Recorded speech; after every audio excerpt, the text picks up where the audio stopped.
Part 1, The Birth of Two Worlds. Welcome, friend. Tonight, we drift back in time, back to the ancient cradle of the Western world, Greece. But this is not a tale of gods and monsters. This is the story of two cities, Athens and Sparta, two rivals so different in soul that their clash would shape the destiny of civilization itself. Close your eyes, and imagine the Aegean Sea, shimmering under the golden sun. Beyond its waves lie valleys, mountains, and small city-states, each independent, each proud, yet bound by a shared language and faith in the gods of Olympus. Long before the battles, before the glory and the ruin, Greece was a scattered land. In this rugged geography, every valley and island became a world of its own.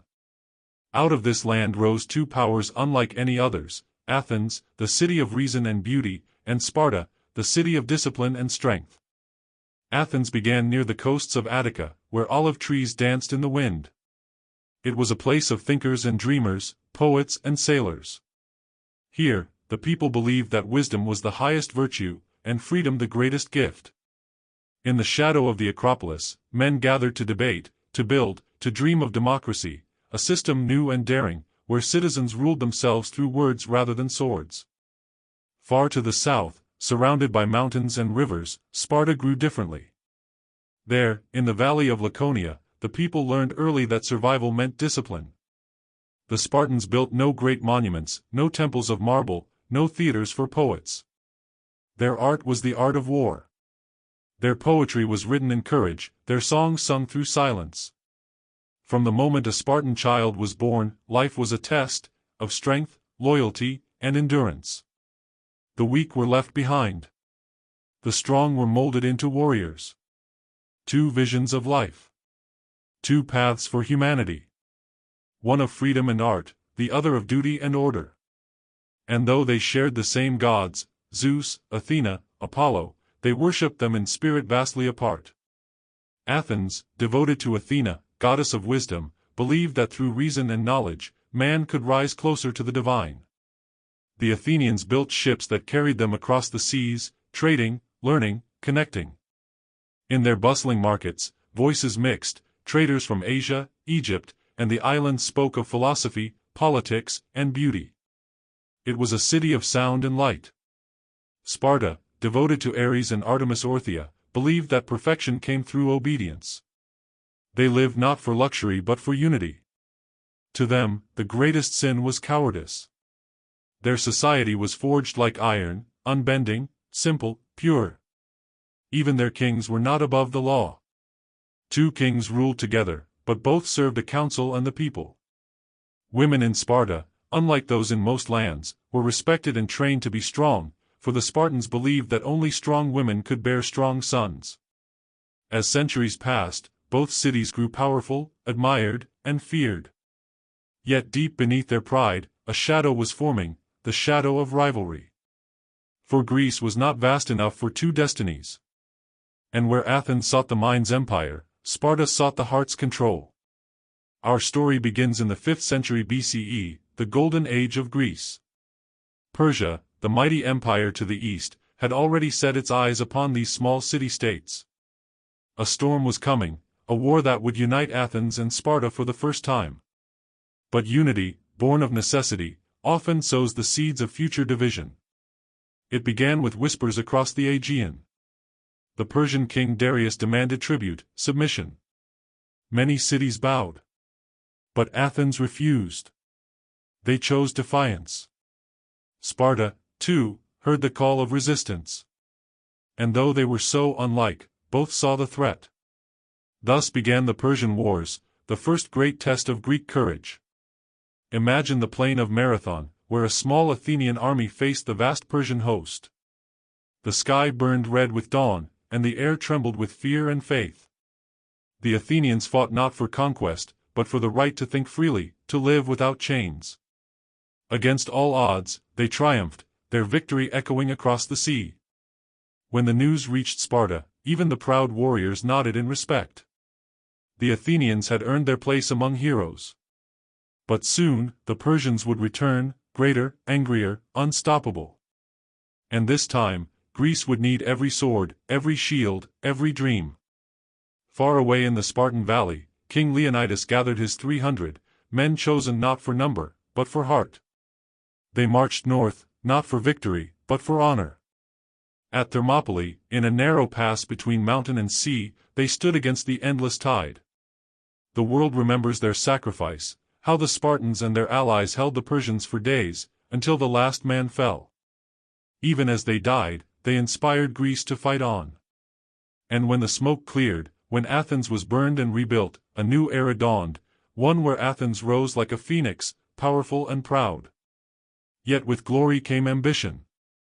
Athens built an empire, gathering allies, controlling the seas. Sparta watched in silence, its patience hard as stone. The unity once born from survival now began to crack. This is where the seeds of the Peloponnesian War were planted, the long and bitter struggle between mind and muscle, between freedom and order. But that is a story for another night. For now, as you rest, remember, every civilization holds within it two hearts, one that seeks to understand, and one that seeks to endure. Athens and Sparta were those hearts, beating together and against each other, creating the rhythm of human history.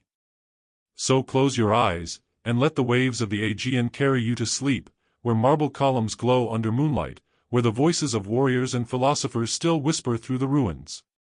This is only the beginning. Part 2, The Golden Age of Athens. Welcome back, dear listener. Tonight, we return once more to the sunlit shores of ancient Greece, to Athens, the city reborn from ashes, glimmering in the golden light of triumph. The Persian threat has faded into memory. The gods look down upon a people who have dared to defy empires and win.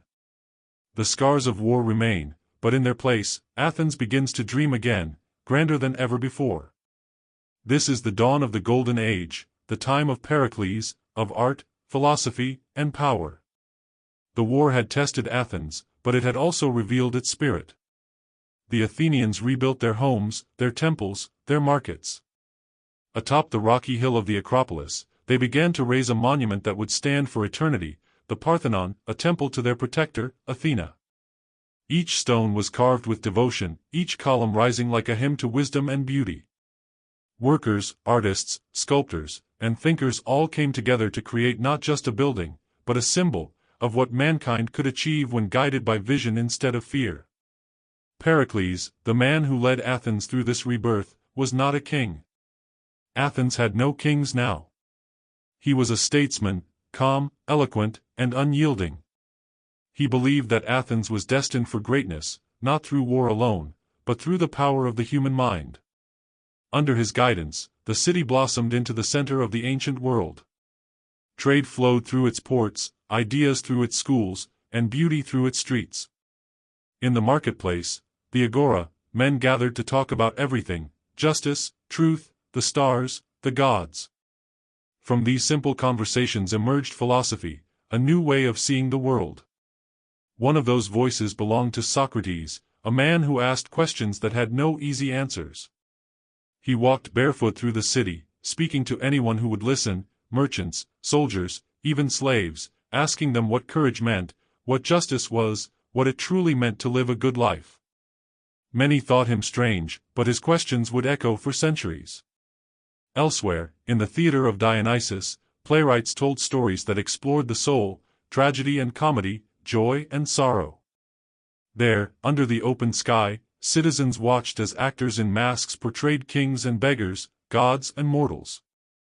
The theater became not just entertainment, but reflection, a mirror of human nature. And above all, Athens believed in freedom. Every man who called himself a citizen had a voice. They gathered in assemblies to debate laws, to decide the fate of the city. It was messy, loud, passionate, but it was democracy. For the first time in history, ordinary men ruled themselves through reason and persuasion, not through fear of kings or tyrants. Yet even in this golden light, shadows grew. The Delian League, the alliance once formed to defend Greece against Persia, was now controlled by Athens. One by one, its allies became subjects, their tribute feeding Athenian wealth. The empire stretched across the Aegean, islands, cities, ports, all bound to Athens by the power of her navy. Her triremes, sleek and fast, ruled the seas. But to Sparta and her allies, this power began to look less like leadership and more like domination. In Sparta, the air was different, silent, cold, disciplined. While Athens built temples and debated philosophy, Sparta trained. Every day, its young men marched and fought, its elders guided them with wisdom born from war. They saw Athens growing rich, building walls, spreading influence, and they did not like it. To the Spartans, freedom was not the freedom to speak or vote. It was the freedom from corruption, from weakness, from excess. They watched Athens and saw softness, vanity. And though they said nothing yet, their patience was thinning. Back in Athens, Pericles saw the danger. He knew that pride could destroy even the greatest of civilizations. But he also knew that fear could paralyze progress. So he continued to build. Under his rule, Athens became the shining jewel of the Greek world, the school of Hellas, as he called it. Knowledge was their weapon. Art, their shield. Sculptors like Phidias carved statues of gods so lifelike they seemed ready to breathe. Architects like Echinus designed temples that looked as though they touched the heavens. Philosophers and poets gathered in the evenings to drink wine and debate the mysteries of life. To live in Athens was to live surrounded by brilliance, and to believe, deeply, that mankind was capable of greatness. But not all shared that dream. The rural farmers, the poor, those who worked the docks and quarries, they saw the splendor but lived in hardship. Democracy gave them a voice, but not always justice. Beneath the marble, cracks were forming. The empire, rich and radiant, was built on the labor of others, and envy began to grow, both within and beyond its borders. Still, for a time, Athens flourished. Ships returned from the seas heavy with silver and grain. Music filled the air. Children played among the columns of the Parthenon. The city glowed, a vision of what human potential could be. Pericles, now older, stood before his people and spoke words that would be remembered forever. Our constitution is called a democracy because power is in the hands not of a few but of the many. We are lovers of beauty, yet simple in our tastes. We are lovers of wisdom, yet never unmanly. We are free to live as we please, but always ready to meet danger. His voice carried through the crowds like music, filling them with pride. The people cheered. They believed their destiny was divine. But as history teaches, every golden age carries within it the seed of its own fall. While Athens celebrated, Sparta prepared. While Athenians built theaters, Spartans forged spears. Two worlds, growing in opposite directions, were being drawn inevitably toward collision. And far across the sea, whispers spread, of rebellion among Athens' allies, of jealousy, of fear. The Delian League was becoming a cage, and Sparta had begun to listen to those who sought to escape it. But not yet. For now, the Aegean still sparkled under peace. The philosophers still walked the streets. The laughter of children still echoed between marble walls. It was a time when Athens stood at her highest, and perhaps, her most fragile. As night falls over the Acropolis, the torches flicker. The statue of Athena, carved from ivory and gold, looks down upon her city, serene, watchful, eternal. She knows what men do not, that glory is fleeting, and the higher the light, the longer the shadow it casts. And so ends this part of the story of brilliance and beauty, of a city that dared to reach the heavens. Tomorrow, as we continue, that light will begin to dim, and the world will tremble once more as Sparta rises to challenge all that Athens has built. For now, close your eyes and rest in the golden glow of ancient Athens, a city alive with dreams, still untouched by war. The sound of the Aegean whispers softly through the air, like a lullaby from the past. Sleep well, traveler. For in the next chapter, the winds of destiny will begin to shift.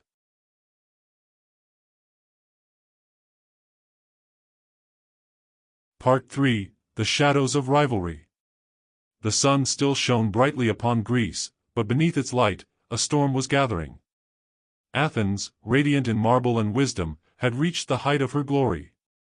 Her ships ruled the seas, her thinkers reshaped the world, and her name echoed from Egypt to Thrace. But power, as it always does, bred resentment. In the mountains and valleys of the Peloponnese, Sparta watched, silent, disciplined, unblinking. Years had passed since the Persians were driven out, yet Greece was far from united. The Delian League, once a brotherhood of free cities bound by a common cause, had become an empire in all but name. Its tribute filled Athenian treasuries, its fleet sailed under Athenian command, and its will bent to Athenian decree. To the Athenians, it was order. To their allies, it was tyranny. Among those allies were cities that had once stood proudly on their own: Naxos, Thassos, Chios, Mytilene. When any of them tried to leave the league, Athens struck swiftly. Her ships would appear on the horizon like thunderclouds, her soldiers disembark, her generals enforce the law of empire. Those who resisted were punished. Those who submitted paid tribute in silver and grain. And so, the Aegean was filled with both wealth and fear. Pericles, wise and ambitious, believed it was necessary. He said Athens was not merely a city, it was an idea, a light that must be preserved at any cost. But across the isthmus, Sparta's elders sat in quiet council, their faces carved from stone. To them, Athens was growing too proud, too powerful. They remembered the simplicity of their ways, the life of discipline, of unity, of strength. And they wondered if the gods still favored a people who built statues higher than temples to virtue. In the Spartan assembly, voices began to stir. "Athens spreads her walls across the land and her ships across the sea," said one. "If we do not stop her now, she will one day rule even us." But others counseled patience. The peace between the two cities was fragile but sacred. The Greeks had suffered enough from war. Let Athens have her empire of words and art, Sparta would remain the guardian of order. Yet peace is not born of fear, nor can pride be tamed by silence. In Athens, the people thrived. Philosophers debated in the agora, merchants traded silk and spices, the theaters were alive with laughter and tears. But there were murmurs, among the soldiers who fought endless campaigns for distant islands, among the citizens who saw their sons buried far from home. Some began to question if Athens had traded freedom for empire. Still, Pericles stood firm. "We do not rule Greece," he said. "We lead her." Then came the spark. Far north, in the city of Corinth, a dispute arose with one of Athens' allies, Corcyra, an island rich in ships and trade. The quarrel was small at first, a matter of pride and control. But when Corcyra asked Athens for help, the Athenians agreed, seeing a chance to gain another strong ally on the seas. Corinth was outraged, and Corinth was no ordinary city. It was a close ally of Sparta. When Athenian ships came to defend Corcyra, battle broke out. Triremes crashed against triremes, sailors shouted across the waves, and the sea turned red with the blood of Greeks fighting Greeks. It was the first blow, and though the peace still held in name, both sides knew, war was now inevitable. Sparta sent envoys to Athens, demanding that the city back down, dissolve her empire, and free her allies. Pericles, calm and proud, refused. He stood before the Athenian assembly and said, "If we yield now, we shall be slaves tomorrow. Let us meet the danger boldly. For a city that commands the sea need fear no enemy." The crowd roared their approval. The decision was made. In the following months, both sides gathered allies.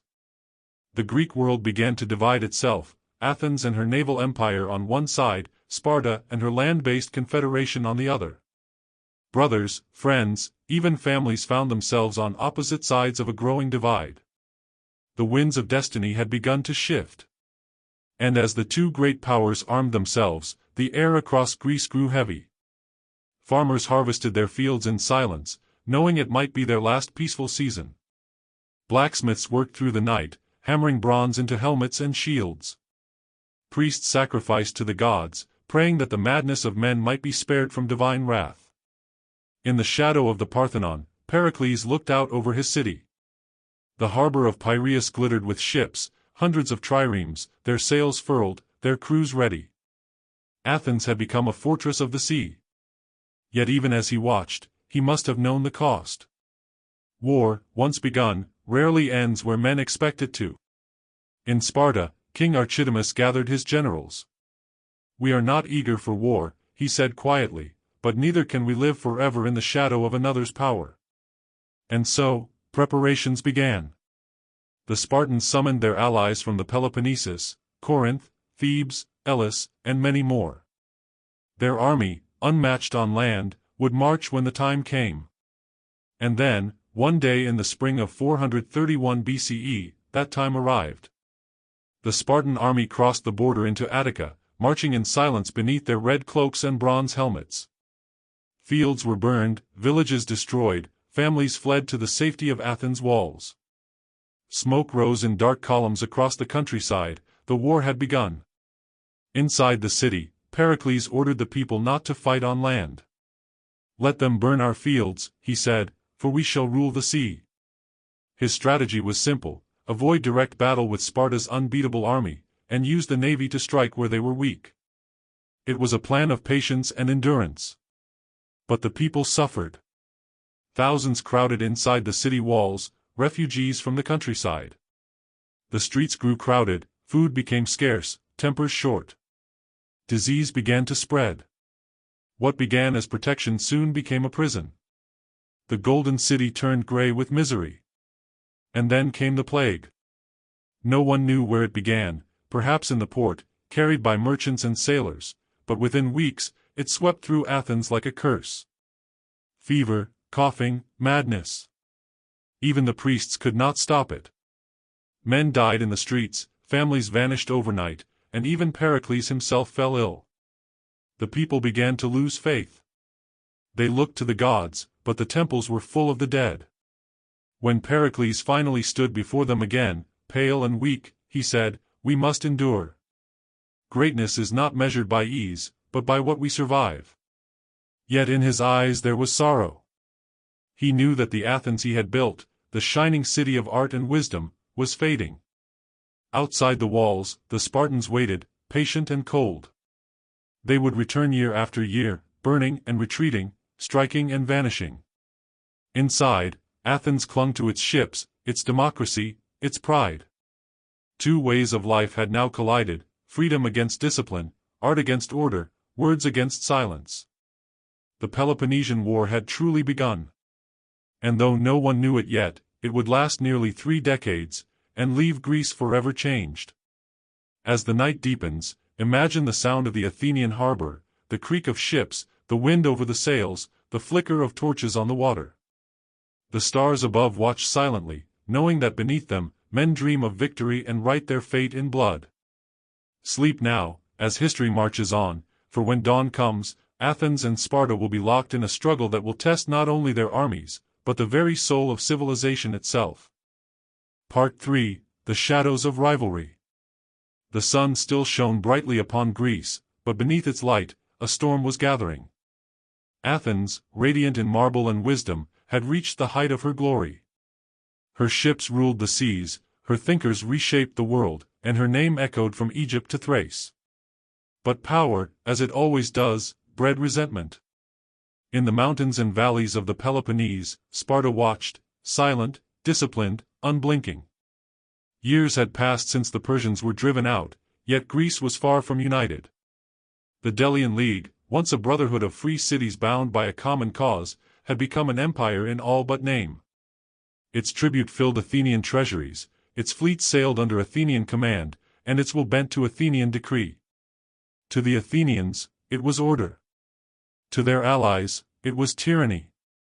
Among those allies were cities that had once stood proudly on their own: Naxos, Thassos, Chios, Mytilene. When any of them tried to leave the league, Athens struck swiftly. Her ships would appear on the horizon like thunderclouds, her soldiers disembark, her generals enforce the law of empire. Those who resisted were punished. Those who submitted paid tribute in silver and grain. And so, the Aegean was filled with both wealth and fear. Pericles, wise and ambitious, believed it was necessary. He said Athens was not merely a city, it was an idea, a light that must be preserved at any cost. But across the isthmus, Sparta's elders sat in quiet council, their faces carved from stone. To them, Athens was growing too proud, too powerful. They remembered the simplicity of their ways, the life of discipline, of unity, of strength. And they wondered if the gods still favored a people who built statues higher than temples to virtue. In the Spartan assembly, voices began to stir.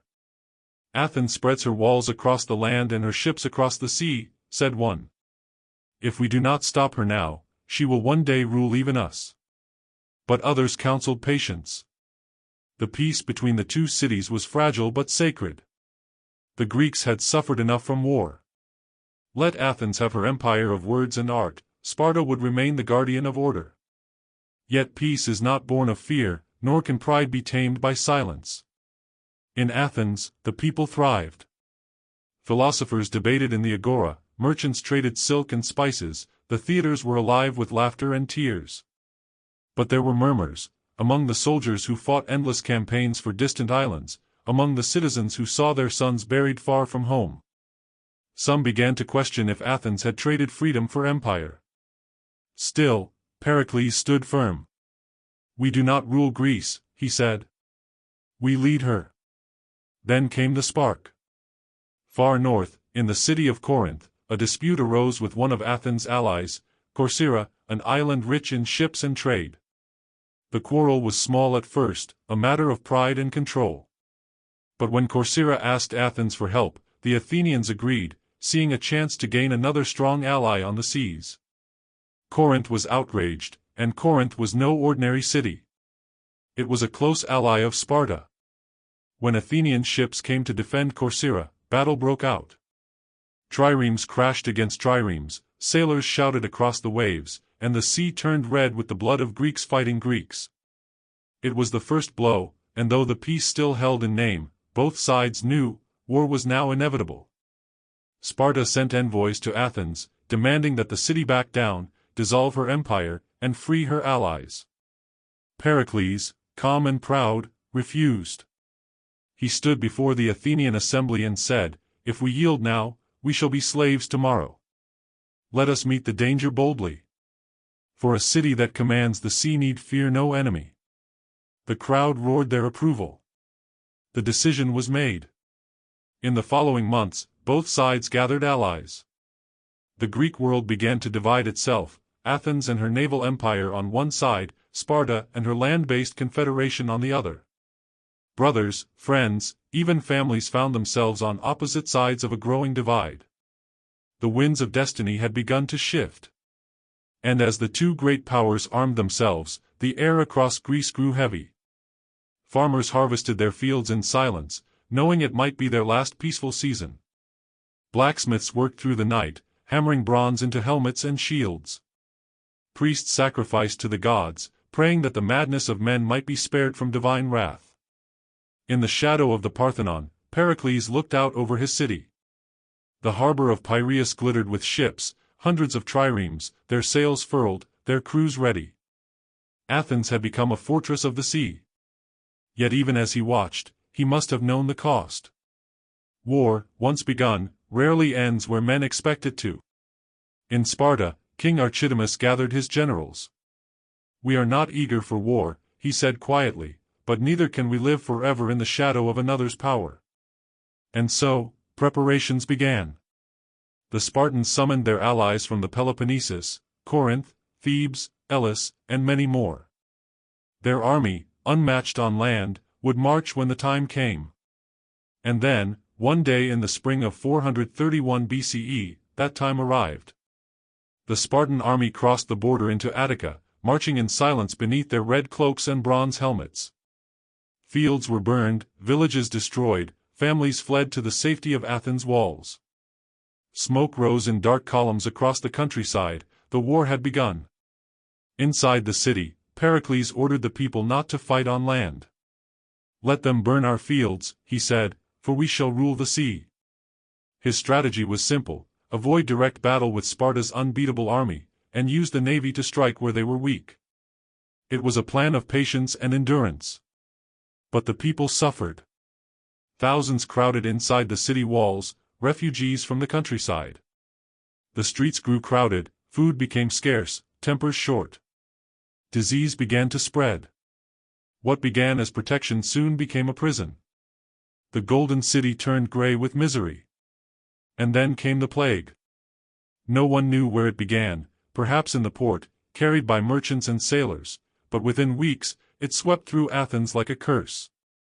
Fever, coughing, madness. Even the priests could not stop it. Men died in the streets, families vanished overnight, and even Pericles himself fell ill. The people began to lose faith. They looked to the gods, but the temples were full of the dead. When Pericles finally stood before them again, pale and weak, he said, "We must endure. Greatness is not measured by ease, but by what we survive." Yet in his eyes there was sorrow. He knew that the Athens he had built, the shining city of art and wisdom, was fading. Outside the walls, the Spartans waited, patient and cold. They would return year after year, burning and retreating, striking and vanishing. Inside, Athens clung to its ships, its democracy, its pride. Two ways of life had now collided, freedom against discipline, art against order, words against silence. The Peloponnesian War had truly begun. And though no one knew it yet, it would last nearly 3 decades, and leave Greece forever changed. As the night deepens, imagine the sound of the Athenian harbor, the creak of ships, the wind over the sails, the flicker of torches on the water.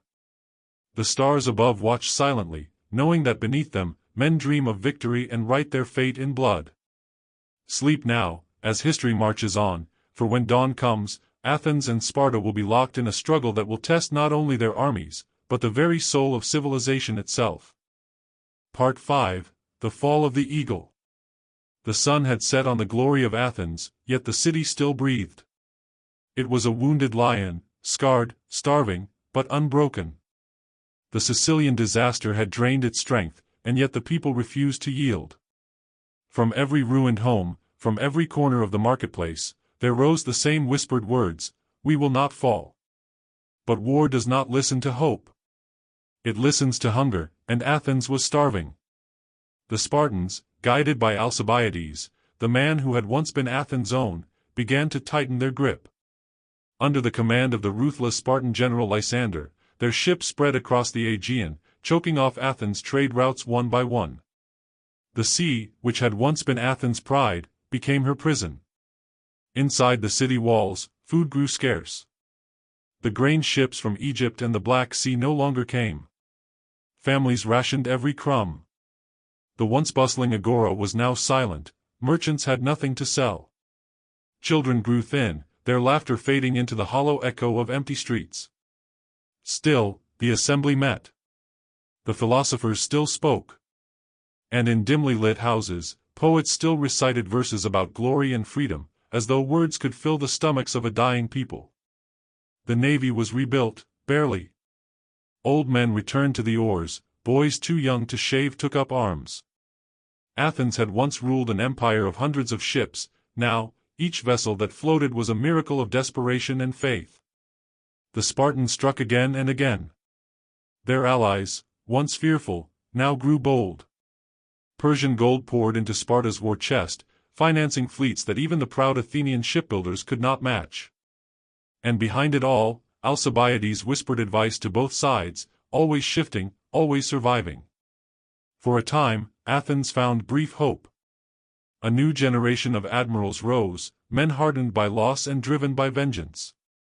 Under the command of Thrasybulus and Conon, the Athenian fleet won a string of victories, stunning their enemies. At Cyzicus, they crushed the Spartan navy and recaptured lost territories. The city rejoiced once more. Torches lit the streets.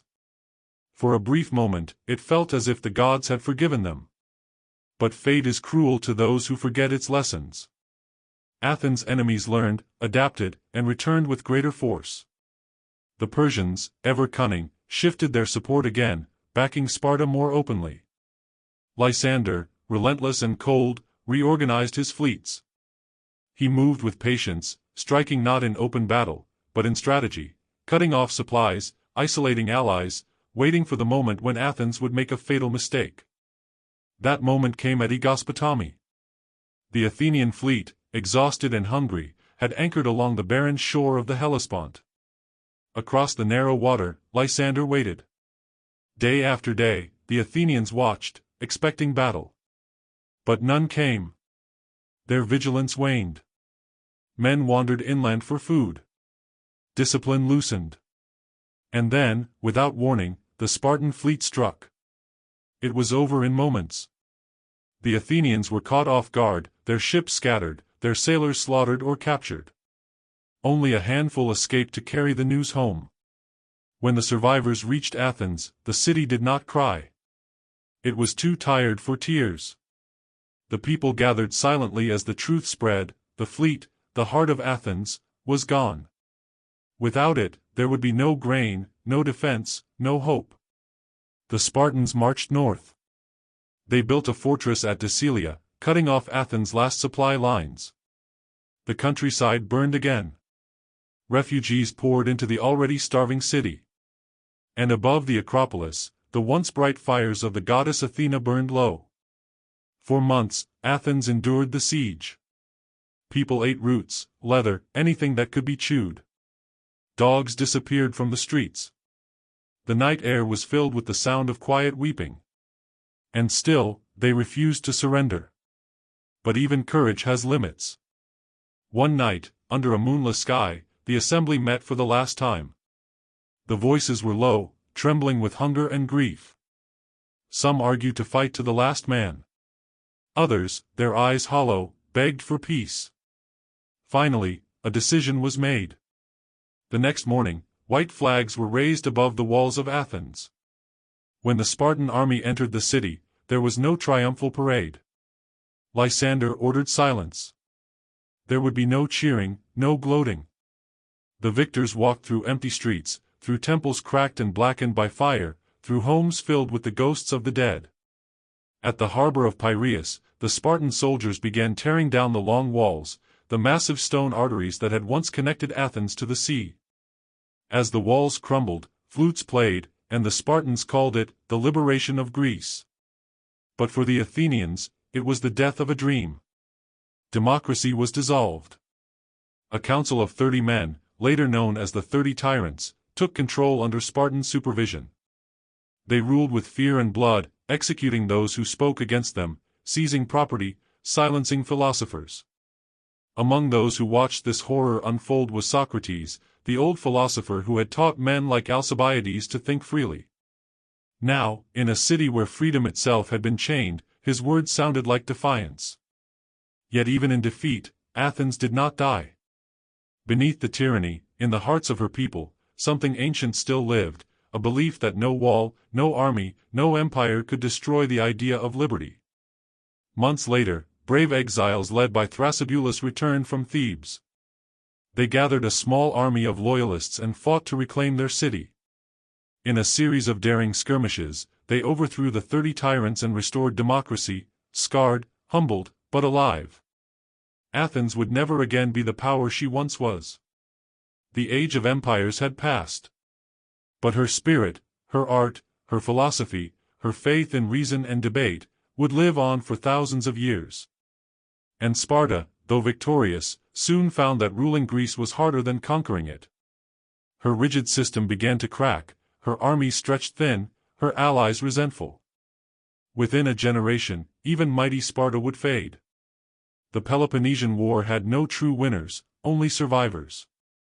And yet, from the ashes of that war came the seeds of something greater, the rise of new thinkers, new cities, and a new age that would forever change the world. As the wind blew through the ruins of Athens, one could still hear the whispers of poets and the laughter of philosophers carried on the night air. The empire was gone, but its light would never go out. Sleep now, to the quiet hum of history, for even in ruin, the story of Athens and Sparta is not one of defeat, but of eternal endurance. Part 6: The Shadows of Victory. The war was over, but Greece did not rejoice. The silence that followed was heavier than the thunder of battle. Fields lay in ruin, temples broken, and families torn apart. From the islands of the Aegean to the hills of the Peloponnese, every village carried its own scars. Sparta stood victorious. The banners of the city-state fluttered proudly across the land, simple, crimson, austere. But beneath the surface, even Sparta felt the cost of what it had won. The Peloponnesian War had not just been a struggle for power, it had been a war for the soul of Greece itself. Athens had fought for ideas, for art, for thought, for democracy. Sparta had fought for order, discipline, and survival. In the end, both had paid a price too steep to measure. In the city of Sparta, the people did not celebrate victory with songs or feasts. That was not their way. They held processions for the fallen and thanked their gods, Artemis Orthia, Apollo, and the twin sons of Zeus, Castor and Pollux, for guiding them to triumph. But even the most hardened warriors knew, something had changed. Sparta was now the master of Greece. But ruling was a task the Spartans had never desired, nor understood. Their system was built for war, not for governance. Their kings and ephors, 5 magistrates who oversaw the laws, now faced an empire they could not manage. Across the Aegean, Persian gold had flowed like a river into Spartan hands during the war. The Persians had helped Sparta defeat Athens, but only to see the Greeks weaken themselves. Now, as Sparta's generals sailed east to collect their promised rewards, they found that Persia demanded a heavy price for its aid. The Greeks, once proud and free, were becoming pawns in the games of kings far older and wiser than them. In Athens, the aftermath was bitter. The long walls were gone, the fleet destroyed, and the democracy crushed. The 30 tyrants ruled with fear and cruelty, executing hundreds of citizens, poets, soldiers, thinkers, anyone who dared to question their rule. The streets that had once echoed with debate and laughter now ran red with blood. Yet even tyranny cannot last forever in a city born of freedom. Among the exiles in Thebes, one man named Thrasybulus began to gather those who had escaped Athens' fall. These men were tired, hungry, and poor, but they had something greater than weapons, the fire of belief. Under the cover of night, they crossed the border back into Attica. They seized the hill of Philae and called upon the people to rise. The Spartans, distracted and overconfident, sent aid to the tyrants, but one by one, the Athenians began to fight back. In a storm of winter rain, the exiles struck. The 30 tyrants fell, and democracy returned. The people of Athens, broken and humbled, gathered in the assembly once more. They swore not to seek revenge, but to forgive. They rebuilt the courts, the theaters, and the schools. And from that forgiveness, something miraculous was born, a new kind of wisdom. It was in this fragile rebirth that philosophy reached its golden age. Socrates walked the streets, speaking to the young men of Athens about virtue, truth, and the good life. His disciple Plato listened, recording the thoughts that would one day shape the world. Others, like Xenophon, reflected on war, discipline, and the strange virtues of their former enemies, the Spartans. Athens could no longer build empires, but it could build ideas. And those ideas would last longer than any wall or fleet. Meanwhile, in Sparta, cracks began to show. For centuries, the city had prided itself on equality among its citizens, the Spartiates, men of war and discipline. But now, as wealth from conquered lands flowed in, corruption followed. Gold touched even the calloused hands of Spartan warriors. Luxury, once forbidden, began to whisper into the hearts of the proudest men. The Helots, the enslaved people of Messenia, grew restless once again. They had labored under Spartan rule for generations, and now, sensing weakness, they began to rebel. To keep control, Sparta tightened its grip, sending armies to crush even the smallest uprising. But every act of cruelty planted a seed of hatred. Outside its borders, Sparta's allies began to turn away. The cities of Thebes, Corinth, and Argos had fought beside her against Athens, but now they saw her not as a liberator, but as a tyrant. A new league began to form, not of friendship, but of resistance. The dream of a united Greece had vanished. In its place, endless rivalry. In the years that followed, the balance of power shifted like the wind. Sparta, once unstoppable, faced new challenges from the north and west. Thebes, under the leadership of Epaminondas, began to rise, training soldiers in new tactics, learning from both Spartan discipline and Athenian cunning. Soon, the battlefield would call again. But for now, in the quiet between wars, Greece rested. Its people mourned, rebuilt, and dreamed. The fields that had burned were sown again. The temples were cleaned, their stones lifted back into place. Farmers plowed beside the bones of their fathers. In Athens, a new generation grew up hearing the stories of Pericles and Leonidas, of Marathon, Thermopylae, Salamis, and Sicily. They did not see these as tales of defeat, but as lessons. That courage could come from loss, and wisdom from suffering. The Peloponnesian War had ended, but the struggle for the soul of Greece continued, not on the battlefield, but in the hearts and minds of its people. And as night fell over the Aegean, the stars above seemed to whisper to those who still watched the horizon, power fades, empires crumble, but truth endures. Sleep now, as the fires of Athens dim and the shadows of Sparta stretch across the land. The story is not over. The age of the warrior has ended, and the age of the thinker has begun. Part 7, The Rise of Thebes and the Fall of Sparta. The sun rose slowly over the hills of Greece, its light touching the broken walls of once great cities.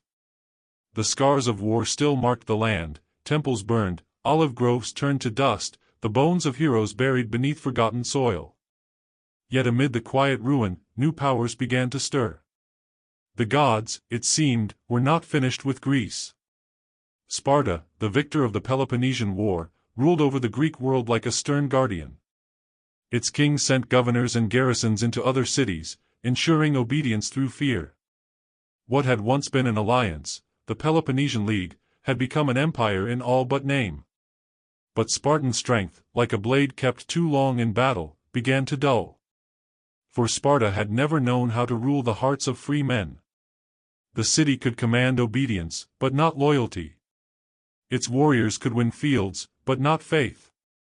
The more they tried to hold Greece, the more it slipped away. North of the Isthmus, beyond the plains of Boeotia, stood Thebes, a city proud, stubborn, and scarred. During the Peloponnesian War, Thebes had sided with Sparta, seeking to humble Athens.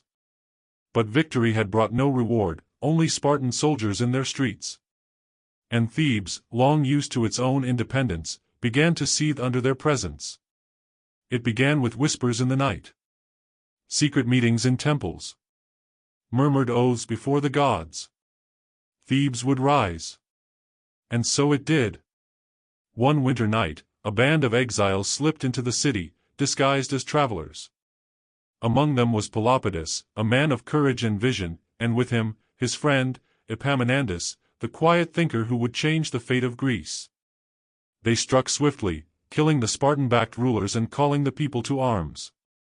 The city rose as one, and by dawn, Thebes was free. Sparta responded with fury. Armies marched north, determined to crush the rebellion before it could spread. But the world had changed. Thebes was no longer alone. Cities that once trembled before Sparta now saw hope in Theban defiance. Thebes called upon Athens, its old enemy, and in a twist the gods themselves might have smiled upon, Athens agreed. For the first time in decades, the banners of Athens and Thebes flew side by side. Together they met the Spartans at the fields of Leuctra. It was here, in the summer of 371 BCE, that Greece would witness something no one had thought possible. The Spartan army, feared for centuries, unbeaten in open battle, stood ready in its scarlet cloaks and shining bronze. Against them, Epaminondas led his Thebans, fewer in number, but driven by vision. And it was vision, not strength, that would decide the day. Epaminondas had studied war not as a craft, but as an art. He broke the old rules of the battlefield. Instead of meeting Sparta's phalanx head-on, he built his lines deep and strong on one side, striking with concentrated force at the Spartan king's position. His left wing surged like a hammer, crushing through the enemy's elite.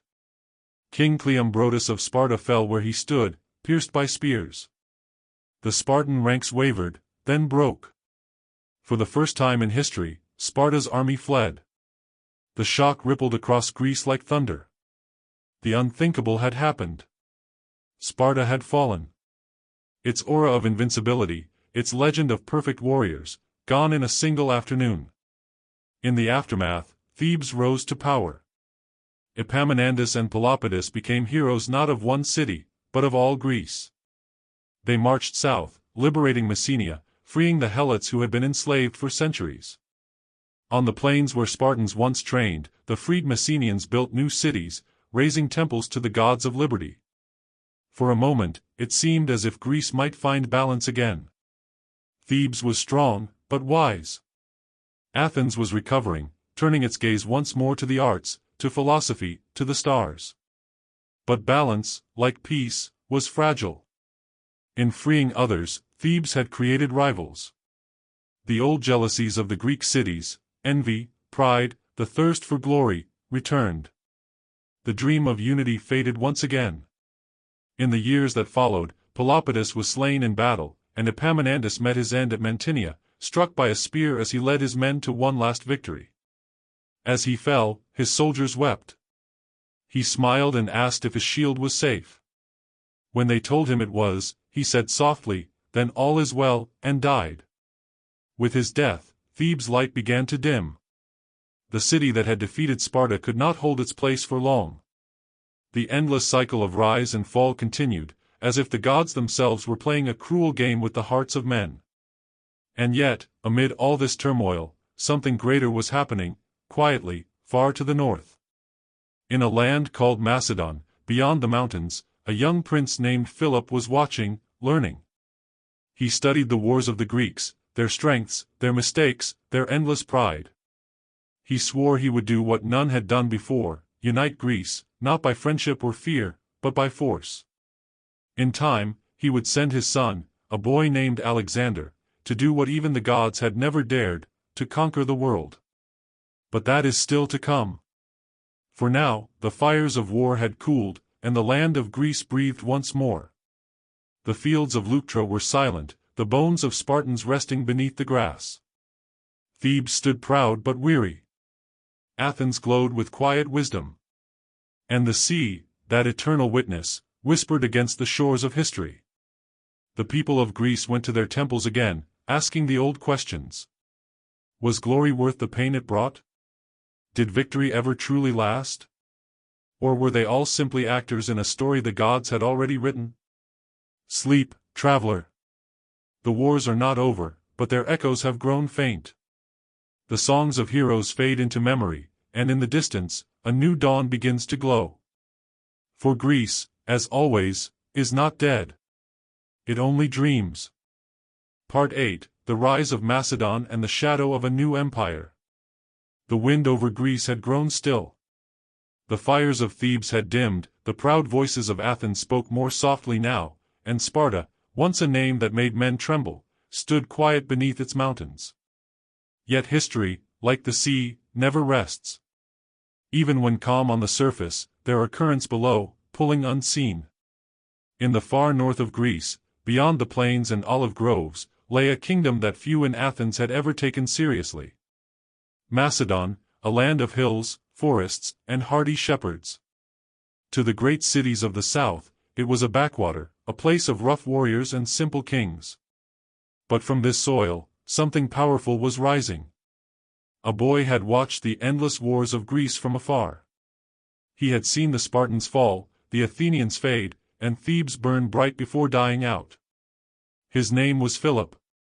He was the youngest son of a Macedonian king, and from a young age, he understood something that no Greek general ever had, that unity was not born from pride, but from purpose. Philip had been a hostage once, taken to Thebes in his youth after a Macedonian defeat. There, he lived among the very men who had broken Sparta, Epaminondas, Peloponnesus, and he learned their ways. He studied how they moved armies, how they thought, how they commanded not only with fear but with vision. When he returned to Macedon, he found chaos. His brother had been killed, the throne was unstable, and enemies surrounded the kingdom like wolves. But Philip, calm and patient, began to rebuild. He trained his army not like the Greeks of old, who fought for glory, but like craftsmen, perfecting their tools. He reimagined the phalanx. Where the hoplite carried a short spear, Philip gave his men sarissas, long pikes that reached far beyond the enemy line. He drilled them for hours, days, months, until they moved as one, a living wall of bronze and wood, an army that breathed and struck in unison. Macedon was transforming. And soon, Greece would feel its presence. One by one, the northern tribes fell under Philip's command. His soldiers became legends, unstoppable in the field. But Philip did not conquer only with the sword. He sent gifts to Athens, made treaties with Corinth, married princesses from rival lands. He smiled when others cursed him. He waited when others rushed. Slowly, quietly, he became the master of every board he played on. And in the south, the Greek cities argued as they always had. Athens debated democracy, Thebes defended pride, Sparta clung to its fading past. None of them saw that while they argued, the world was changing. By the time they noticed, it was too late. Philip's armies descended into Greece like a shadow spreading across the land. At first, he came as an ally, promising peace, order, and protection from Persia. But his meaning was clear. He would not destroy Greece. He would unite it. At the plains of Kyrenia in 338 BCE, the fate of Greece was sealed. The armies of Athens and Thebes stood together for the last time. The young soldiers of both cities, brave, noble, full of faith, faced the iron discipline of Macedon. Among Philip's ranks fought his own son, a boy just 16 years old. His name was Alexander. The battle raged beneath the summer sun. The Athenians fought with all the courage their ancestors had shown at Marathon. The Thebans held the line with their sacred band, lovers and warriors sworn to die together rather than flee. But the Macedonian phalanx advanced like a storm. And then, with a swift and unexpected strike, the young Alexander led the cavalry through the enemy's flank. The Greeks broke. The Theban sacred band stood to the last man, and fell where they stood, every pair of lovers lying side by side in death. When the dust cleared, Philip looked across the field of fallen heroes and said softly, "Perish any man who suspects that these men either did or suffered anything that was base." Greece was conquered, but not humiliated. Philip did not destroy Athens, nor did he sack its temples. Instead, he called for unity. He summoned the Greek cities to Corinth, where he declared the creation of the Hellenic League, a brotherhood of all Greeks under Macedonian leadership. The goal, to march east, against Persia, and avenge the invasions of old. For the first time in centuries, Greece stood as one. Not through democracy or tyranny, but through a single will, Philip's. And yet, within the great halls of Macedon, another power was rising, young, brilliant, and burning with dreams far beyond his father's. Alexander. He had grown up listening to the stories of Achilles and Heracles. His teacher was Aristotle himself, who taught him that the world was vast, filled with wonders and truths yet unknown. But it was not the words of philosophers that stirred his blood, it was the echo of the heroes of Greece, the same spirits that had once guided Athens and Sparta, Thebes and Troy. He dreamed not of ruling Greece, but of transcending it. Philip's empire stretched across the horizon, but even kings are mortal. In 336 BCE, during a celebration in Aegae, he was struck down, murdered by one of his own guards. The reasons remain uncertain: jealousy, conspiracy, vengeance, but as the people cried out, Alexander stepped forward. He was only 20 years old. The torch had passed. The son of Philip now held the future of Greece, and perhaps, the future of the world, in his hands. That night, under the vast Macedonian sky, the young king stood alone, looking toward the east. Beyond those dark mountains lay Persia, Babylon, and the lands of legend. He whispered words no one else could hear, a promise to his father, to the gods, to himself, that he would finish what had been started.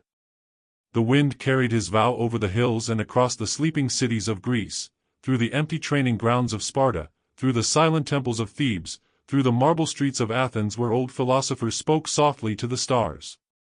A new chapter was beginning, one not of city-states or rivalries, but of empires. The gods, it seemed, had chosen a new favorite. Part 9, Alexander's Dream and the Ghosts of Greece. The night air in Macedon was cool, filled with the scent of cedar and rain.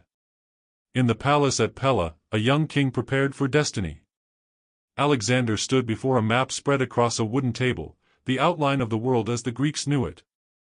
On one edge was Greece, proud but fractured, and on the other, a vast shadow, Persia. The empire that had once burned Athens, that had sent the might of Xerxes across the sea, that had loomed over Greek history like a storm. To most men, it was too vast to conquer. But Alexander was not most men. From the moment he took the throne, his heart was set eastward. He saw himself as the heir not only to his father's ambition, but to the spirit of all Greece, to Achilles, who had sailed to Troy, and to Leonidas, who had died at Thermopylae. His empire would not merely be Macedonian, it would be the rebirth of everything Athens and Sparta had ever dreamed of, united under one banner. The generals whispered that he was too young. The nobles doubted him. The city-states of Greece stirred restlessly. But Alexander moved swiftly and without hesitation. In Thebes, rebellion broke out. The proud city that had once humbled Sparta and led Greece in freedom now rose against Macedon. Alexander marched south with speed no one thought possible. Within days, he stood before Thebes' walls. The city refused to yield. And so, with a heavy heart, Alexander gave the order. The walls fell. Thebes, the city of Epaminondas, of the sacred band, was destroyed. Its people scattered, its temples burned. Only the house of Pindar, the poet who once sang of heroes, was spared. When Athens heard of this, silence fell upon its streets. They understood. The boy from Macedon was no mere ruler, he was a force of nature. And so, in the spring of 334 BCE, with Greece pacified behind him, Alexander crossed the Hellespont, the narrow strait that separated Europe from Asia. He stepped onto Persian soil and threw a spear into the earth before him. From this land, he said softly, I claim what is rightfully ours. The long road had begun. At the river Granicus, the Persians awaited him, glittering cavalry, proud nobles of the great king Darius III. Alexander rode at the front, his white horse, Bucephalus, charging into the enemy ranks. Spears shattered, shields splintered, and by sunset, the Persians fled. The Greeks had avenged the ghosts of Marathon. Through Anatolia, he marched, liberating the Greek cities that had long been under Persian rule. The people welcomed him as a savior. Priests crowned him with olive branches, poets compared him to gods. He was not just a conqueror, he was the living symbol of Greece reborn. But beyond the mountains lay the heart of Persia, and Darius was not a man to flee twice. At Issus, they met, two worlds colliding in a storm of dust and iron. Darius commanded hundreds of thousands, while Alexander had only tens of thousands. But where the Persians relied on numbers, Alexander relied on precision. His phalanx held the line like a wall of bronze. His cavalry swept around the flank like thunder. And in the center, where the fighting was fiercest, Alexander himself struck toward Darius's chariot. The great king fled. His army shattered. His family, wife, daughters, mother, fell into Alexander's hands. But the conqueror treated them not as captives, but as royalty. He bowed before Darius's mother, calling her queen, and ensured their safety. Even in victory, he showed grace, the discipline of Sparta and the wisdom of Athens united in one man. Yet something was changing within him. The further he went, the more distant Greece seemed. The songs of the poets grew faint. The faces of his men grew weary. They had marched through mountains, deserts, and endless plains, chasing an empire that seemed to stretch forever. In Egypt, Alexander stood before the Nile and felt a strange calm. He founded a city there, Alexandria, that would one day become the beacon of knowledge for the world. He visited the oracle of Ammon, deep in the desert, where the priests called him son of Zeus. And perhaps, for the first time, he believed it. From Egypt, he marched east once more, toward the heart of Persia. At Gaugamela, he faced Darius for the final time. The battlefield stretched wide under a burning sun. The Persian army covered the horizon, elephants, chariots, cavalry glittering with gold. But Alexander did not falter. He wrote to his men and said only, "Remember what you fight for, Greece, honor, glory." Then, with a shout, he charged. The ground trembled. The Macedonian line held. Alexander and his companions broke through the Persian center, driving straight for Darius. Once more, the great king fled, this time never to return. When it was over, Alexander stood amid the ruins of Babylon, the jewel of the East. He entered the city not as a destroyer, but as a king. The Persians knelt, and he took the throne of Darius. The world had changed hands.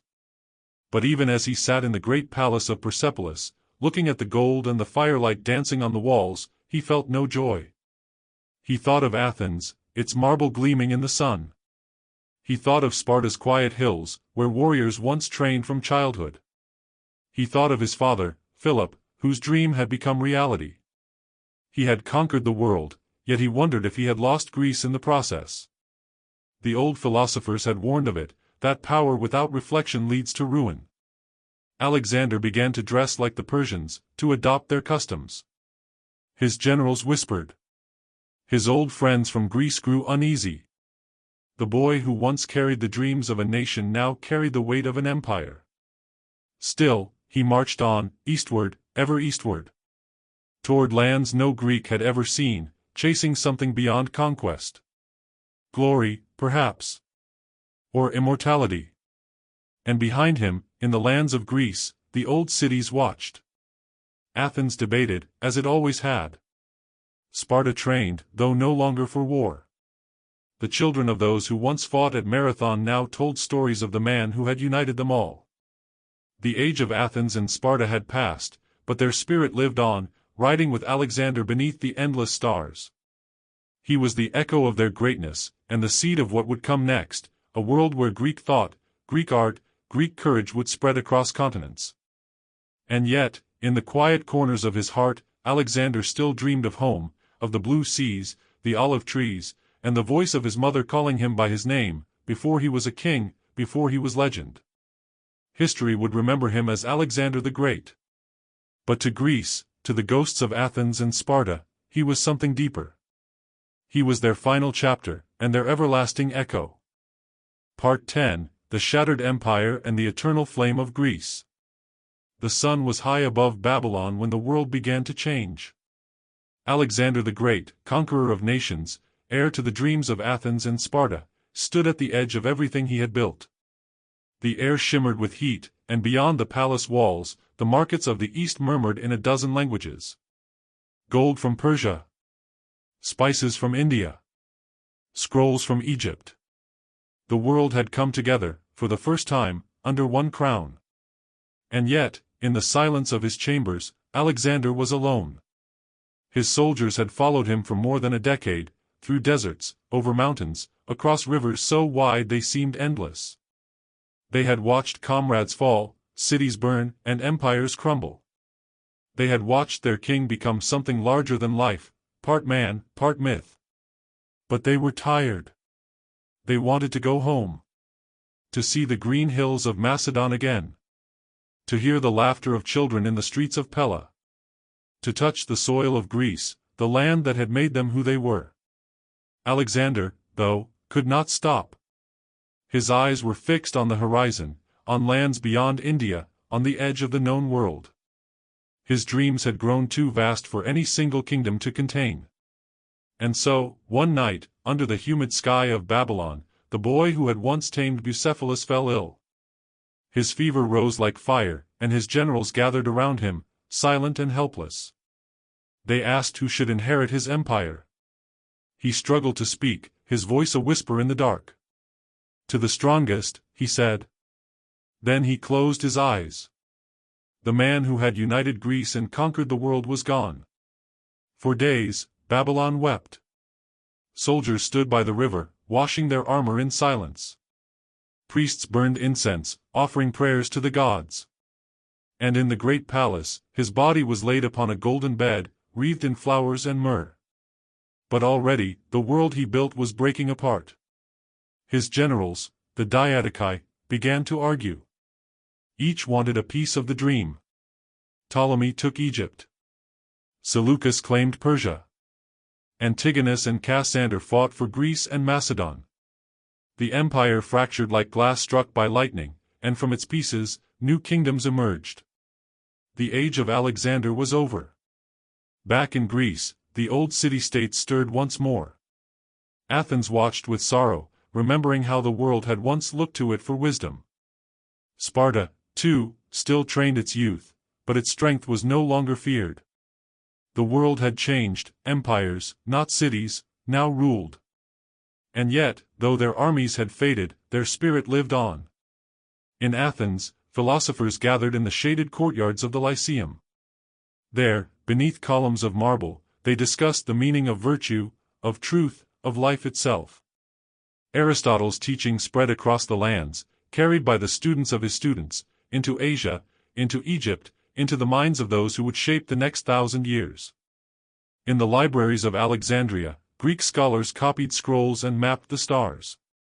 They calculated the size of the earth, measured the distance to the moon, and wrote poems that sang of gods and mortals alike. Greek became the language of learning, of art, of thought. Even in faraway kingdoms, kings spoke it in their courts.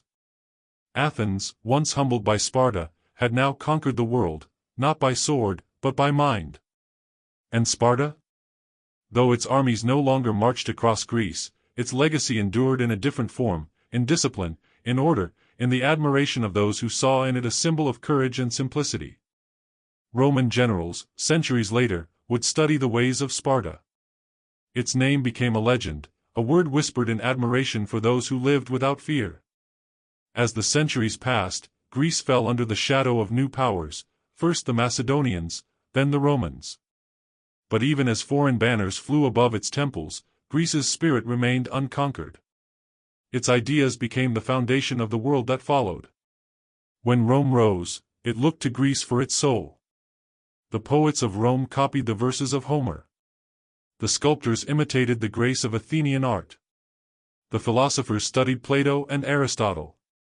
Even the great Roman generals, men who commanded legions across continents, carried within them a spark of Spartan steel. So though the cities had fallen silent, though the Parthenon's marble had begun to fade, the essence of Athens and Sparta lived on, carried forward by every empire that came after. In every marble statue that stood tall against time. In every debate that sought truth over power. In every heart that valued honor more than fear.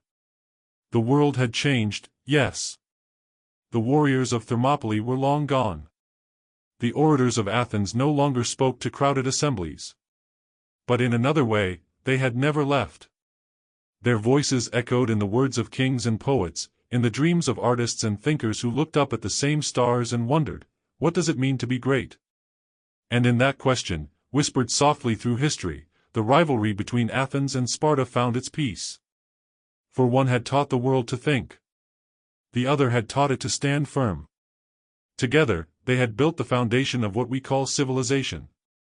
Now, as the night deepens and the wind fades, imagine the ruins of Greece, moonlight over the columns of the Parthenon, waves breaking softly against the shores of Sparta's ghostly plains. The cities are gone, but their memory endures, glowing quietly, eternally, like embers beneath the ashes of time. The story of Athens and Sparta was never truly about who won or who lost. It was about how, together, they taught humanity what it means to dream, to fight, to build, and to endure. And though the empire of Alexander would fade, though centuries would pass and new empires would rise, the heart of Greece would continue to beat, in the courage of warriors, the wisdom of philosophers, and the dreams of all who sought a better world. The war had ended. The dream remained. Part 11, The Empire That Became Greek. The Mediterranean lay still beneath a pale moon. The wind that once carried the war cries of Athens and Sparta now carried something quieter, the whisper of memory. The great cities of Greece stood in silence. Columns rose from the dust, marble temples gleamed faintly in the starlight, and among the ruins, olive trees swayed like sentinels of the past. But though Greece's armies no longer marched, her spirit had not died. It had only changed form. When the Roman legions came, their shields glinting like bronze suns, their banners red as flame, they did not destroy Greece. They absorbed it. They took its stories, its gods, its art, its ideas, and made them their own. The poet Horace once wrote, Greece, though conquered, conquered her fierce conqueror. And it was true. The Rome that had crushed Greece's armies now knelt, willingly, before her wisdom. In the forums of Rome, senators quoted Socrates. In the villas of the wealthy, children learned Homer before they learned Latin. And in the marble temples, statues of Zeus and Athena stood beside Jupiter and Minerva, as though the old gods had simply changed names and crossed the sea. Athens became a school, not a city. Sparta became a legend, not a nation. Philosophers, teachers, sculptors, they traveled west, carrying the flame of Greece across the empire. Roman generals visited Athens not for war, but for learning. They sat beneath the same olive trees where Plato once spoke and listened to lessons about virtue, justice, and the soul. In time, Greece became Rome's teacher. And Rome, vast, powerful, unshakable, carried Greece's spirit to the farthest edges of the known world. The architecture of Athens became the language of empire, domes, arches, columns. The courage of Sparta became the ideal of the Roman soldier, discipline, sacrifice, loyalty to the state. The wisdom of Greek philosophers became the core of Roman law. Even the storytellers of Rome borrowed their dreams from Greek poets. The Iliad and Odyssey inspired the Aeneid, Rome's great epic. And in its verses, you could hear the echoes of Troy, of Achilles, of Odysseus, the same ancient voices still guiding humanity forward. But time, as always, moved on. Centuries passed. The marble of Athens weathered. The fields of Sparta grew quiet. The empire of Rome grew larger, then heavier, until it began to crumble beneath its own weight. Yet even as Rome fractured, the light of Greece did not go out. In the city of Constantinople, once called Byzantium, a new chapter began. The Eastern Roman Empire rose, and with it came a rebirth of Greek thought, language, and art. Scholars copied ancient scrolls. Philosophers debated the same questions that had been asked 1,000 years before. Churches rose where temples once stood, but the geometry, the balance, the beauty, it was still Greek at its heart. The Parthenon stood weathered, but proud, a skeleton of perfection, whispering to every generation that came after, this is what harmony looks like. This is what balance feels like. And still, across the centuries, people came to see. To learn. To dream. When the Renaissance dawned, long after Rome's fall, the artists of Florence and Venice rediscovered the lost works of Greece. Sculptors studied the muscles of Spartan statues. Architects traced the curves of Athenian columns. Philosophers translated Plato and Aristotle once more, filling Europe with the same light that had once glowed over the Aegean. It was as if the soul of Greece had been waiting, patiently, for the world to listen again. Leonardo da Vinci studied Greek geometry. Michelangelo sculpted gods in the style of Athens. Copernicus and Galileo used Greek logic to map the heavens. And though Sparta's walls were dust and Athens' theaters stood in ruin, the ideas of both still guided the human mind, toward beauty, courage, and truth. The rivalry between the two had long since faded. Now, they were two halves of one eternal whole. Athens had given the world its mind. Sparta had given it its will. Every time a scholar searched for reason, Athens breathed again. Every time a soldier stood his ground for honor, Sparta lived once more. And so the two cities, born from the same soil, divided by pride, reunited by time, continued their quiet march through history, not as enemies, but as teachers. The torch they lit still burns. It burns in our laws, our art, our science, our courage, in everything we call civilization. And if you close your eyes now, you can almost hear it, the whisper of waves against the rocks of Attica, the echo of sandals on marble, the distant hum of the agora, where philosophers once asked questions that changed the world. Athens and Sparta, gone, yet never truly gone. Silent, yet still speaking. Dead, yet immortal. The empire may have fallen, the cities may have turned to stone. But the light of Greece still lives within us, a quiet flame that refuses to die. Part 12, The Rebirth of the Ancient Flame. The world turned, and centuries passed. Empires rose and fell like tides against forgotten shores. The Parthenon stood silent under layers of time, its stones weathered by rain and wind, its gods half buried in dust. Sparta's plains lay empty, its fields reclaimed by the earth that once trembled under the march of its warriors. But history, like the seasons, never truly dies. It only sleeps, waiting for the warmth of memory to wake it. And in the heart of Europe, that awakening began. The Dark Ages gave way to light, and that light was ancient, familiar. It was the same golden glow that once touched the marbles of Athens, the same disciplined fire that burned in the hearts of Spartan soldiers. The Renaissance had begun. Artists, thinkers, explorers, they looked back to Greece, as if hearing a voice calling across the centuries. In the quiet of candlelit rooms, scholars unrolled fragile scrolls written in Greek. They traced the words of Plato and Aristotle with trembling fingers. They studied geometry and proportion, believing that beauty itself was divine mathematics, a language the gods had once spoken to mankind. In Florence, Leonardo da Vinci drew the Vitruvian Man, a perfect circle of balance and reason. In Rome, Michelangelo sculpted David, a body of discipline and strength, as if Sparta's legacy had been carved into marble once more.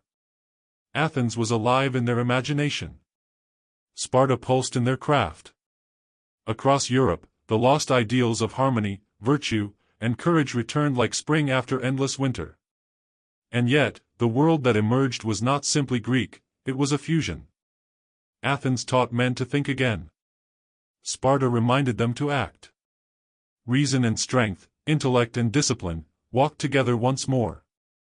In the universities, students debated Aristotle's logic. In the academies, soldiers studied Spartan strategy. Kings dreamed of building empires modeled on ancient virtue. And poets wrote of freedom, democracy, and honor. When the Enlightenment came, it carried the torch of Athens into the modern world. Thinkers like Voltaire, Rousseau, and Jefferson spoke of liberty, ideas rooted in the democracy of Athens. They believed that reason could build nations, that knowledge could free mankind from tyranny. And so the dream of Athens lived on, not as marble, but as mind. Across oceans, new lands were discovered. New nations were born. But still, the old names were whispered: Sparta, Athens, the cradle of it all. In America, the Founding Fathers built their republic on the blueprints of Greece. Their Senate echoed the ancient agora. Their Constitution reflected the balance between reason and duty, between the freedom of Athens and the discipline of Sparta. The very word democracy, the rule of the people, crossed 2,000 years to find a new home. But even as the world advanced, the lessons of Greece grew more complex. For Athens had taught the world to dream, but also to question. And Sparta had shown the power of unity, but also the danger of blind obedience. In the fires of revolution, both legacies burned bright.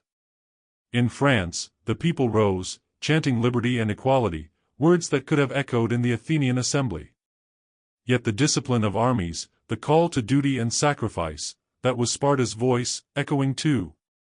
Humanity, it seemed, still carried both within its heart, the dreamer and the warrior, the philosopher and the soldier. And as centuries rolled forward, these two spirits began to reappear in strange new forms. The Renaissance artist, with his pursuit of perfection, was a child of Athens. The industrial worker, disciplined and precise, was a child of Sparta. The university and the military academy, both descendants of ancient Greece, still shaping the modern soul. In the 19th century, as Europe colonized and expanded, philosophers looked once again to the Old World for guidance. Some admired Athens for her democracy. Others, more stern, admired Sparta for her unity and power. Nations began to model themselves on the values of one or the other. Some chose liberty and intellect. Others chose discipline and control. And once again, though the marble was gone, though the gods were silent, the old rivalry lived, not on the battlefield, but in the heart of civilization itself. Two ideals, forever circling, forever defining what it means to be human. Athens whispered, think, create, seek truth. Sparta replied, act, endure, protect. And between them, the world moved forward, stumbling, yet learning, toward a new dawn. Now, when the lights of modern cities shimmer at night, their symmetry and order are Greek. When leaders speak of freedom, when artists chase beauty, when teachers share knowledge, they walk in Athens' shadow. And when soldiers march, when citizens stand firm against chaos, when unity is born from crisis, the spirit of Sparta stands beside them. They are no longer two cities on a map. They are two pillars of humanity's soul. The Renaissance had revived their light. The Enlightenment carried it across the seas. And now, the entire modern world moved beneath their watchful gaze, two ancient voices, still whispering in the language of the stars. Part 13, The Modern Echoes of Athens and Sparta. The world stood at the edge of a new age. Machines roared where once chariots rolled. Steel towers reached higher than the Parthenon ever dreamed. Empires spanned oceans, carrying with them both the wisdom and the warnings of the past. The spirits of Athens and Sparta, the dreamer and the warrior, had not faded. They had merely changed form. As nations industrialized, the old balance between freedom and order trembled once again. Factories became the new barracks. Schools became temples of thought. And men, in gray suits or military uniforms, stood as the new philosophers and commanders of the modern world. The 20th century was born, and with it, humanity's greatest test. In the early years, the dream of Athens seemed alive once more. Science flourished. Art exploded into color and motion. Writers, thinkers, and inventors lit up the world with new ideas. Electric light chased away the darkness. Airplanes touched the sky, as if man had stolen the wings of Hermes himself. For a moment, the world seemed to stand on the threshold of enlightenment, reason guiding progress, knowledge lifting humanity higher. It was as if the torch of Athens had been rekindled, brighter than ever before. But beneath that brilliance, shadows gathered. Because where there is freedom, there is also fear, and where there is reason, there are those who seek control. In distant corners of the earth, another voice rose, the voice of Sparta, cold and commanding. Nations began to march again. Flags fluttered over parades of soldiers. Order, discipline, strength, these words echoed through new empires that sought glory through power. And so, the rivalry of old was reborn, not in Greece, but across the entire world. Athens lived in the hearts of those who believed in democracy, art, and the pursuit of truth. Sparta lived in the will of those who demanded obedience, unity, and the triumph of might. The First World War came, and with it, a silence unlike any before. Millions fell in trenches, their courage buried beneath mud and fire. It was as though the spirit of Sparta had risen too far, unchecked by Athens' wisdom. Discipline without compassion had led to destruction without purpose. When the guns fell silent, the world looked around, and began to question once more. Philosophers wrote of meaning and despair. Artists painted broken faces. Poets wept for lost generations. Athens whispered, "Have we learned nothing?" But humanity was not done with its trials. Barely 2 decades later, darkness gathered again. A new empire rose, built not on wisdom or freedom, but on control, fear, and fanatic order. The lessons of Sparta twisted into something terrible. The dream of unity became the nightmare of domination. And once again, the world burned. The Second World War tore apart the very idea of civilization. Cities turned to ashes. Libraries burned. Statues crumbled beneath fire. But within that ruin, something ancient stirred, a reminder of what the world was fighting for. When soldiers crossed seas and skies to fight tyranny, they carried the light of Athens in their hearts. They fought not for conquest, but for freedom, for the idea that truth and justice were worth any sacrifice. In the silence of ruined cities, that light flickered but did not die. And when peace returned, so too did hope. Nations gathered, speaking not of war, but of cooperation. The United Nations was born, a new agora, where voices from every land could be heard. It was imperfect, fragile, but it was a beginning. In that moment, humanity seemed to remember what Athens once taught. That wisdom, debate, and reason must guide power, or power would consume them all. But even in peace, the struggle continued. The Cold War divided the world into two, not unlike the old split between Athens and Sparta. On one side stood nations of liberty and open thought, the descendants of Athens. On the other, nations of discipline, control, and obedience, the heirs of Sparta's austere order. The world became a chessboard. A silent battlefield where ideas, not swords, clashed for dominance. Athens dreamed of democracy expanding to every shore. Sparta demanded unity and sacrifice for the collective good. Neither was purely evil. Both carried truth, and both carried danger. For the dream of Athens can drift into chaos if untamed. And the strength of Sparta can become tyranny if unbalanced. The 20th century, in all its glory and horror, was proof of this eternal truth. That humanity forever walks a narrow road between freedom and order, between mind and might. And yet, as the decades passed, something remarkable happened. Ordinary people began to rise, thinkers, teachers, dreamers, inventors, each carrying a spark of ancient light. They questioned authority. They fought for equality. They built bridges of knowledge across continents. Technology advanced, and with it, a new kind of unity emerged, not born of discipline, but of connection. The Internet became a digital agora, a place where anyone could speak, share, and learn. And once again, the voices of Athens echoed across the world, in millions of glowing screens. But even now, Sparta's voice remains. It lives in structure, in resilience, in the instinct to protect. It reminds humanity that freedom must be guarded, that strength must never sleep. The old war between Athens and Sparta had never truly ended. It had only evolved into the balance between innovation and stability, liberty and responsibility. As the modern world raced forward, filled with machines, skyscrapers, and satellites, the same ancient questions whispered softly beneath the noise. What is the true meaning of power? What does it mean to be free? And can reason and strength ever truly exist together?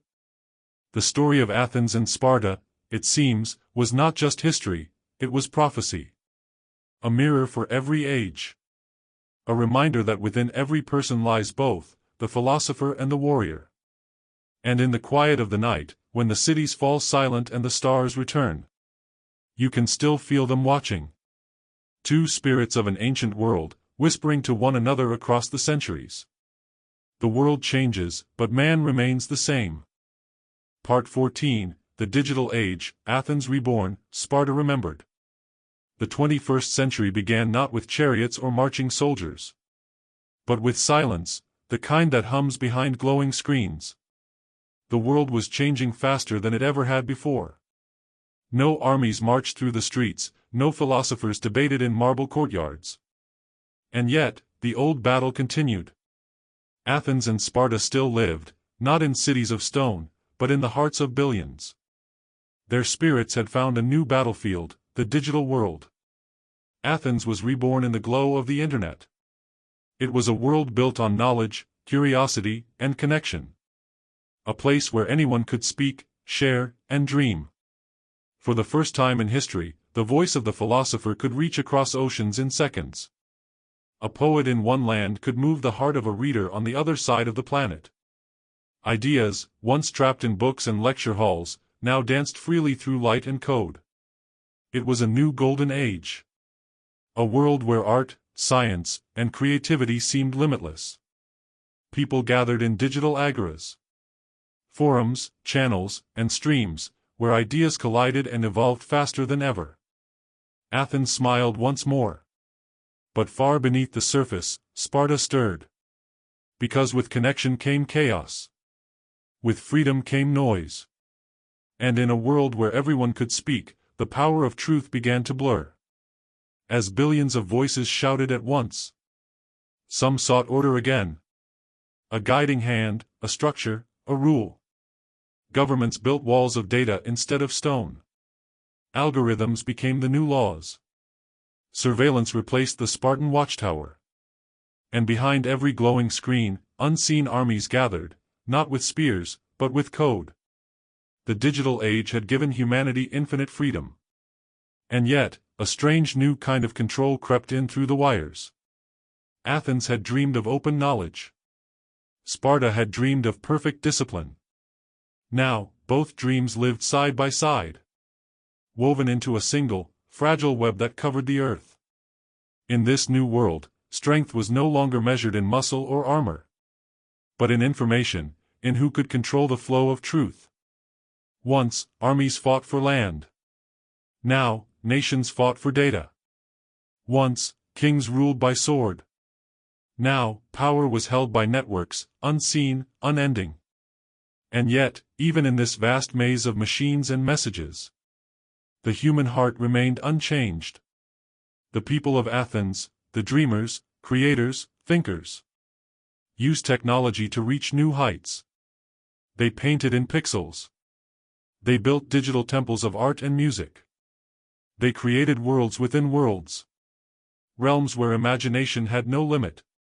But the people of Sparta, those who valued discipline, security, and structure, worked tirelessly too.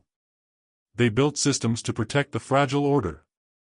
They created boundaries to guard against chaos. They reminded the world that freedom without balance can crumble into ruin. And so, the dance continued. Freedom and control, creativity and order, forever circling one another. In this modern era, the old question had not changed. How do we build a world that honors both? The new philosophers were coders and engineers. The new warriors were defenders of truth and protectors of peace. Every smartphone was both a shield and a sword. Every post, every message, every creation. A fragment of Athens, a spark of Sparta. But even as humanity reached upward, toward the stars, toward artificial minds, toward a future of infinite possibility, the echoes of the past remained. Because technology may change the tools we use, but it cannot change the nature of who we are. Athens still whispered of progress, of art, of knowledge shared. Sparta still demanded strength, order, unity in the face of chaos. And somewhere in between, in the quiet moments before sleep, in the flicker of a screen going dark, we feel them both. The world we live in now is their legacy. Every freedom we enjoy owes something to Athens. Every safety we rely on owes something to Sparta. The balance between them is what keeps the world turning. And yet, we must be careful. For even now, the same dangers remain. If Athens forgets responsibility, freedom becomes noise. If Sparta forgets compassion, order becomes tyranny. The choice, as always, belongs to us. To dream boldly like the Athenians. And to stand strong like the Spartans. To question without fear. And to protect without cruelty. The story of Athens and Sparta is not over. It continues in every decision we make.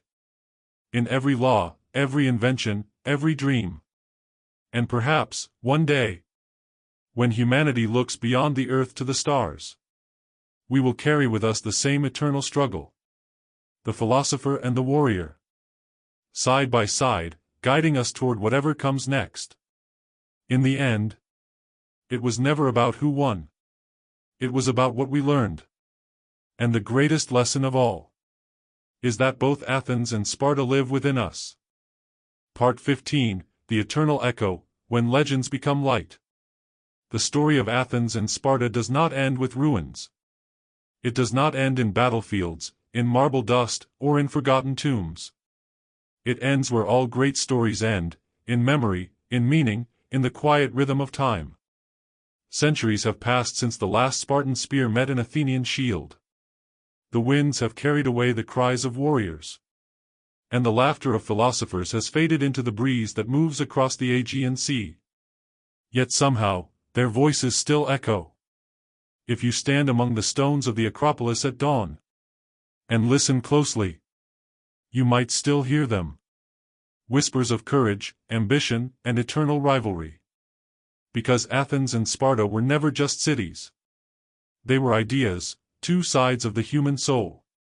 One dreamed of beauty, the other of strength. One built with words, the other with will. Together, they shaped the destiny of the world. Every nation that rose afterward carried a piece of them. Rome borrowed their glory. Byzantium inherited their wisdom.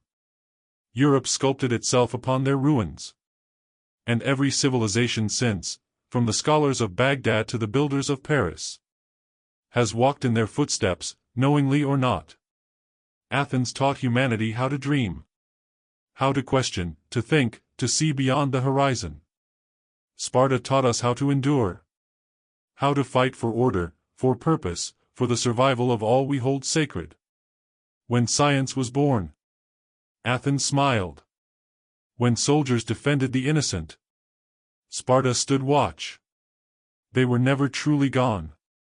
They simply changed form. Now, they live in us, in our choices, our beliefs, our hearts. When we build cities that glow with art, freedom, and innovation, we are Athens reborn. When we stand united, disciplined, and strong against chaos, we are Sparta renewed. History may seem distant, but it breathes within us still. And in the quiet of night, as you close your eyes and drift between thought and dream, you can almost feel it. The heartbeat of an ancient world pulsing beneath your own. The Parthenon's white stones glowing under moonlight. The Spartan field stretching into mist. Two civilizations, once rivals, now eternal. Frozen in the stillness of time, yet alive in every story told. Because stories are the true immortality. And theirs, perhaps more than any other, will never fade. They began as enemies, but ended as reflections of one another. Each incomplete without the other's existence. Each destined to define what humanity would become. The dreamers and the doers. The thinkers and the fighters. The artists and the guardians. Athens and Sparta, forever intertwined, forever teaching us balance. And so, the story closes not with an ending, but with a return. A return to silence, to stillness. To the calm sea where it all began. Imagine the waters of the Aegean tonight. Soft, endless, silver beneath the stars. Imagine the wind carrying the faintest echo of flutes and drums, of marching feet and whispered prayers. It is not war anymore. It is memory, timeless and pure. For in the end, all great empires fade. But their lessons remain. And those lessons, of courage, of curiosity, of unity, become the foundation for what comes next. Athens dreamed of perfection. Sparta demanded discipline. We, their children, stand between them, still seeking the harmony they never found. Perhaps that is humanity's destiny. Not to conquer, but to understand. Not to dominate, but to balance. As the stars rise over the ancient land, the story of Athens and Sparta drifts into the eternal night, carried on the soft breath of the wind, falling gently into your dreams. And as sleep embraces you, remember, they are not gone. They are simply waiting. In every act of wisdom, in every moment of courage, in every dawn that follows the darkness. Athens and Sparta, the twin souls of civilization, forever bound, forever remembered, forever alive in the story of us all.